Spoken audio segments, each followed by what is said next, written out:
Yesu nashimwe bakunzi ba Holy Canaan TV.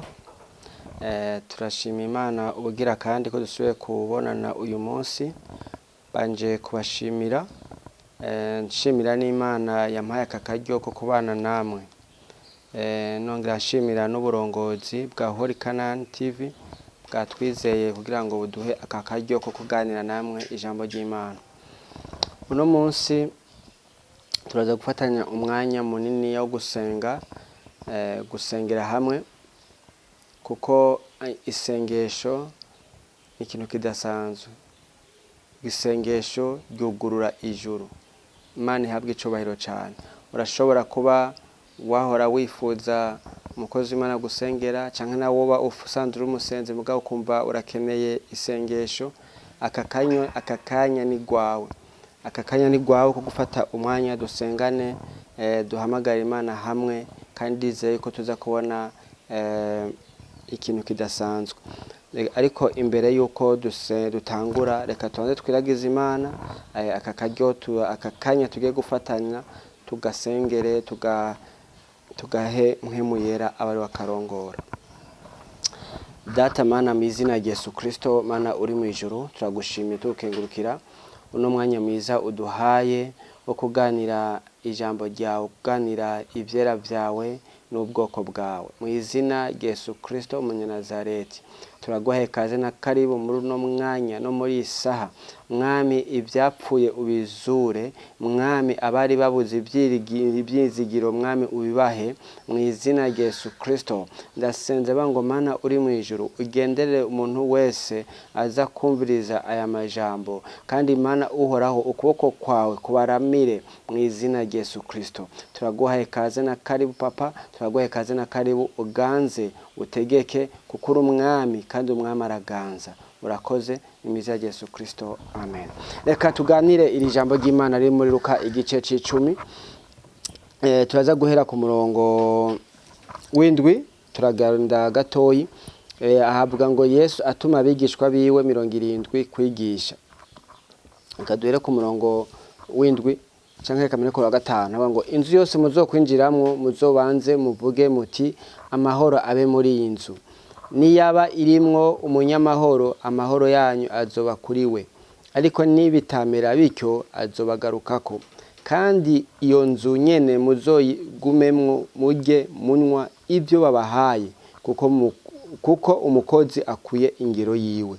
Ntimugende murararaguza. Kandi igisagara cyose mujamwo bakabakira, muzorye ibyo babahaye. Aka kantu rero ku murongo w'9 rero niho nashaka ko duhagarara. Havuga ngo mukize abagwaye baho, mubabwire muti ubwami bw'Imana burabegereye. Haleluya.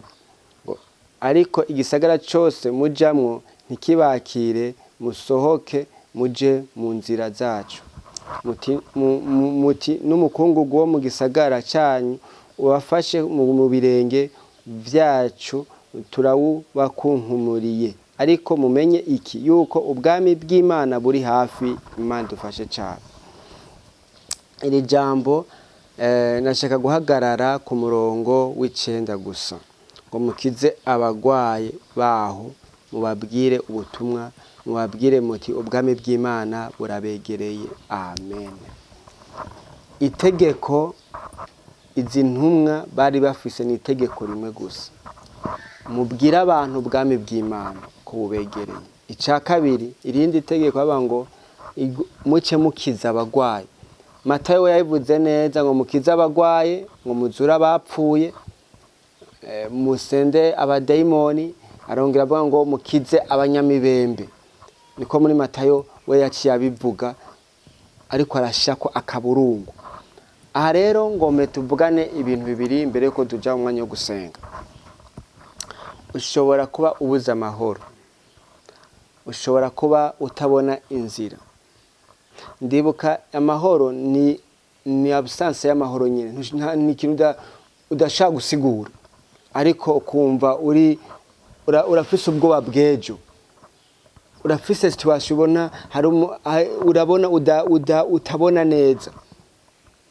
Ariko nagomba nakubwira ngo amahoro atangwa na Kristo. jewe ndakubwira nk'umuntu abizi, nigeze kubura amahoro, ndakubwira nk'umuntu azi yabuze abavyeyi akiri muto, ariko ndibuka ko Kristo amaze kuza mu buzima bwanje yampinduriye izina angira umwana wayo. Imana dufashe cyane. Ngombe dufatanye umwanya muto wo gusenga, kwa ngo inzu yose muzokwinjiramo muze muvuga ati amahoro abe muri iyi nzu. Hari ikintu kidasanzwe aha hantu hariko haravuga, yariko aravuga ngo amahoro yanyu, aho hantu nyamba haberewe kubaho inzu, ngo nta mumbaje make ayo mahoro yanyu azoba kuri iyo nzu, bisigura ngo nta muntu atanga icyo adafise. Rero icyambere ngo mesengane n'umuntu adaha amahoro afise. Ushobora kuba ari ibyaha wagendeyemo, ushobora kubujijwe amahoro n'ingwara yafashe umubiri wawe, ariko nagomba navuga ngo bibimbwiye ngo mutanga amahoro. Ndifuza gusenga n'umuntu ashaka amahoro yo mu mutima. Amen. Amahoro ya hehe? Yo mu mutima. Icyaka bivuze ngo mukiza abagwayi.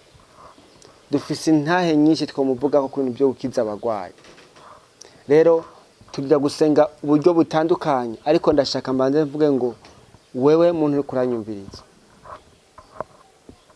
ukeneye amahoro ava ku Mana, inzira imwe yonyene yo kuronka amahoro niyo muri Kristo Yesu. Niyo kuvuga ngo ndemereye mpemu Imana, ndemereye Imana inyeze intunganye. Rero ngombe senge n'umuntu mpemu yera yabivyemwo, yifuza yumva ashaka isengesho gusa ngo Mana noronka okazo no guha ubuzima bwanje, nkora iki kugira ngo nkizwe, ngo nimwihane naho mu nzu yawe. Nandi ndagomba dusengane na wewe wumva ushaka ubwa mbere kuronka amahoro mu mutima. Hamaca dusengerana n'abagwayi ingwara zitandukanye. Ndashaka aho wowe uri no mwanya, urashaka gufukama ku birenge byawe, ku mavi yawe, maze gufukama kavuga ngo Mwami Yesu, ndatahuye neza ko ndi umunyabyaha. Mwami Yesu, ndashaka umbabarire ibyaha byanje byose, unyemerere ubuzima bwanje ndabuguhaye mu izina rya Yesu Kristo. Ndakwemereye umbere umwami, umbere umukiza mu bugingo bwanje. Yesu Kristo mu Nazareti, ndakwakiriye umbere umwami n'umukiza mu buzima bwanje. Izina ryanje urifute mu gitabo cy'urupfu, ariko unyandike mu gitabo cy'ubugingo. Ibyo nakoze byose ndabyatuye imbere yawe, kandi ndize ntakekeranya ko atakindi cyo nkiza atari wewe Kristo. Urakoze Mwami yera, urakoze Mwami, uzo umpe gutaha bwa bukwe bwo mu ijuru. Urakoze ni mu izina rya Yesu Kristo. Amen.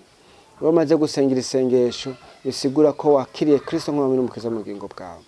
Urashaka kwegera umukozi w'Imana, kwegera ishengero, ariko reka nsengane irindi sengesho rya kabiri. Ushaka ufise ingwara, ushaka ufise ibindi bibazo byose, kwavuze ngo mukiza abagwayi.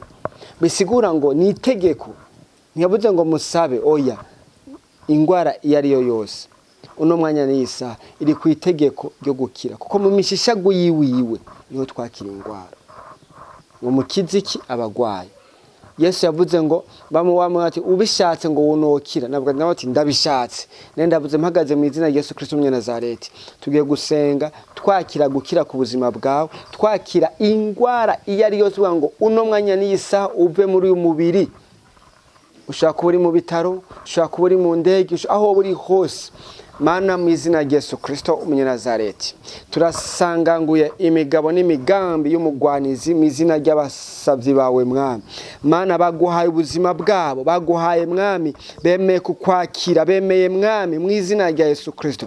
Ndasengeye umuntu wese Mana ari hano Mwami, ariko arumviriza mu izina rya Yesu Kristo. Ndasanganguye ingwara iyo ari yo yose. Ijambo rye ryambwiye ngo mukize abagwayi, turakire gukira kubw'uyu mumama. Ndavuze ngo kanseri ndayihagarikije, ndavuze ngo mu izina rya Yesu awari yishanu, ndavuze ngo no mwanya n'isaha, ndavuze ngo nirikire mu izina rya Yesu Kristo. Ufise uburibwe mu maboko, mu maguru, mu izina rya Yesu Kristo ndabutegetse nibuveho mu izina rya Yesu Kristo. Mwana turaza dukekeranya kuri Imana ikiza.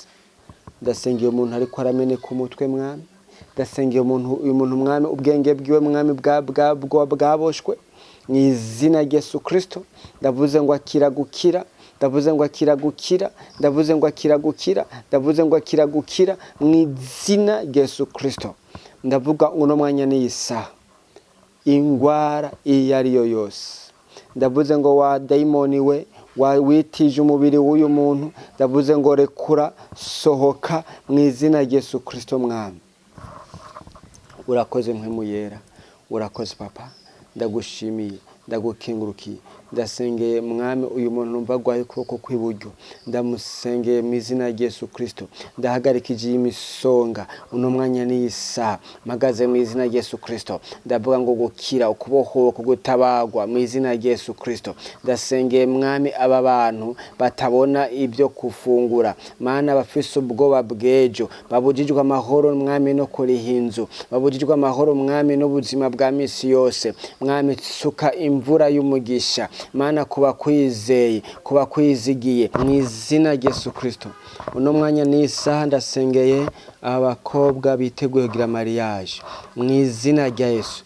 Ndasambuye impwemu ya Silba onodo Jesus Christ, aba bahemukiwe n'abakunzi babo mu izina rya Yesu Kristo. Ndavuze ngo wa mukobwa genda ugire mariage, genda wugururirwe mu izina rya Yesu. Abahungu bakeneye abafasha beza, ndagunda guconnection nabo mu izina rya Yesu Kristo. Ndasanga ngo ndamena gwenda turiye mu izina rya Yesu Kristo. Agahinda kose, imizimu yose mu izina rya Yesu Kristo ndayikubise hasi, imbaraga z'umiza zisanganguye. Ndavuga ngo mariage uno mwaka, ndavuga ngo turakeneye intahe mu izina rya Yesu Kristo. Ndahamagaye mwami mana umugeni wo muzobana atari mu Burundi, ndamuhamagaje ariko ndagize connection iva mu ijuru mu izina rya Yesu Kristo mwami. Kandi ndavuga ngo mana iyi mariage nzoyitaha. Ndavuga ngo mwami ubahore uyu mumama ariko arababara, uyu mama afise agahinda mu izina rya Yesu Kristo. Ndavuga ngo iyi ntahe yiwe izifashe benshi mu izina rya Yesu Kristo. Mana